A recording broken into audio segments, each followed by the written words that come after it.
BTech, BBA మరియు MBA కోర్సులు 15+ years experience ఫ్యాకల్టీతో పాటు placement guarantee. Kishkindha university, Ballari.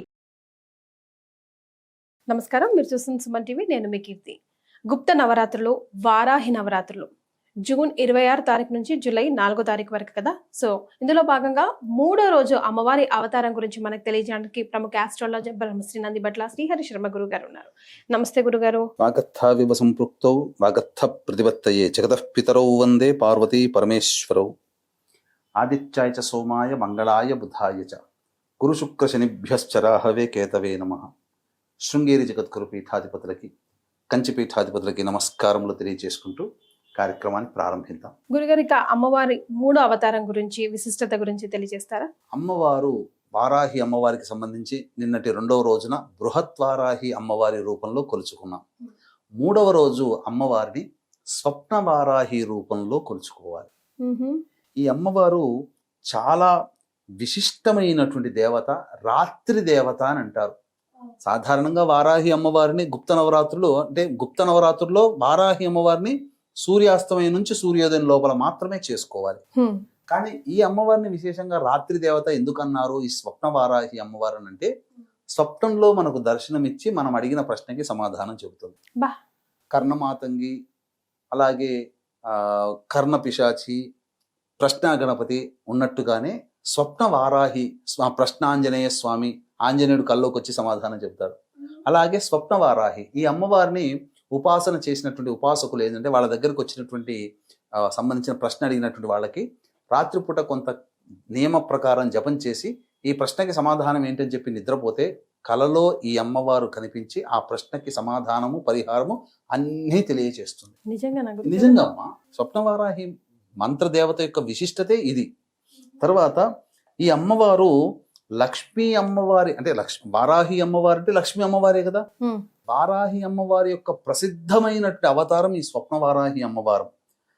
తర్వాత విష్ణువు వరాహ రూపాన్ని ఎత్తితే లక్ష్మి స్త్రీ వరాహ రూపంలో ఈ వరాహ రూపంలోనే ఉంటుంది. అంతేకాకుండా ఈ అమ్మవారు చీకటి మేఘాలతో కప్పబడి ఉంటుంది అని చెప్పబడింది. అంటే మేఘం అంటేనే చీకటిగా ఉంటుంది, కప్పబడిన ప్రకాశవంతంగా కనిపిస్తుందంటే అత్యంత తేజోవంతమైనటువంటి రూపమట ఈ అమ్మవారు. మిరుమిట్లు గొరిపే వస్త్రాలంకరణతో ఉంటుంది. మొత్తం శరీరము నిండా దివ్యమైనటువంటి కాంతిని వెదజల్లే ఆభరణాలని ధరిస్తూ ఉంటుందట ఈ అమ్మవారు. ఈ అమ్మవారు 3 కళ్ళతో ఉంటుంది. 3 కళ్ళతో ఉండే ఇంకొక అమ్మవారు కూడా ఉన్నారు. అది కూడా మనం ఈ వచ్చే అమ్మవారి రూపంలో తెలుసుకుంటాం. పైగా ఏ వారాహి అమ్మవారికి అవతార రూపానికి కూడా లేనటువంటి స్పెషాలిటీ ఏమిటంటే, అమ్మవారి కిరీటంలో నెలవంక ఉంటుంది. ఇప్పుడు చాలా మంది తెలియక వారాహి అమ్మవారికి సంబంధించినటువంటి ఫోటోలు కానీ విగ్రహాలు కానీ తీసుకుంటారు కదమ్మా. చాలా మంది నెలవంక ఉన్నటువంటి అమ్మవారిని తీసుకుంటారు. అదంటే స్వప్న వారాహిని పూజిస్తున్నారు. కాంతివంతంగా కొంత ఫోటోలలో కూడా మెరుస్తూ ఉన్నట్టుగా ఉంటుంది అమ్మవారి రూపం. వెనకాల ఒక చక్కటి మెరుపులతో ఉన్నటువంటి రూపం కనబడుతుంది. అది స్వప్నవారాహి అమ్మవారే.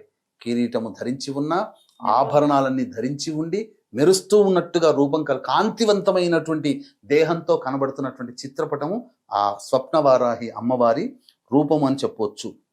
ఇంకా ఈ అమ్మవారి యొక్క విశిష్టత ఏమిటంటే, వరాహు స్వామి భూమిని తన దంతంతో నిలబెడతాడు కదా, ఇలా నిలబెడతాడు కదా దంతం మీద. ఈ అమ్మవారి యొక్క దంతం మీద కూడా భూమి నిలబడి ఉంటుందట. అంటే ఈ భూమండలాన్ని స్త్రీ వరాహస్వామి ఏ విధంగానైతే భూమిని మోసాడో అదే విధంగా ఈ స్వప్నవారాహి అమ్మవారు భూమిని మోస్తుందట, దంతం మీద నిలబెడుతుందట. అటువంటి అమ్మవారు ఈ అమ్మవారు. ఈ అమ్మవారు ప్రధానంగా 4 చేతులు ఉంటాయి కదమ్మా. ఈ అమ్మవారు ఒక చేతిలో పాము, ఇంకొక చేతిలో మేక, ఒక చేతిలో కత్తి, ఇంకొక చేతిలో డాలు, ఇవన్నీ కూడా ఈ అమ్మవారు ఉంటుందట. ప్రధానంగా ఈ అమ్మవారి యొక్క వాహనం ఏమిటంటే అశ్వవాహనము, గుర్రము.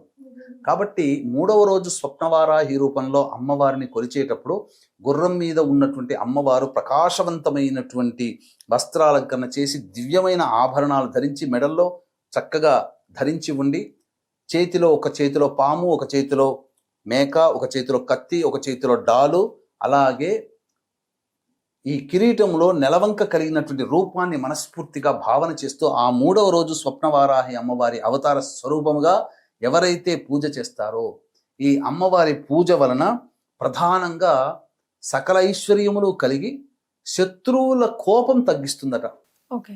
ఇప్పుడు ప్రశాంత్ ఎంతటి వాడైనా ఒక శత్రువు మన మీద అటాక్ చేయాలని అనుకున్న వచ్చిన వాడు కూడా మనల్ని చూడగానే ఆ అమ్మవారి యొక్క అనుగ్రహం మన మీద ఉండడం చేత శత్రువు కూడా వచ్చి కోపాన్ని తగ్గించుకొని మనతో స్నేహంగా మెలిగి వెళ్ళిపోతాడు. ఇలాంటి రూపంలో ఈ అమ్మవారిని 3వ రోజు స్వప్నవారాహి అమ్మవారి రూపంలో కొలవాలమ్మ.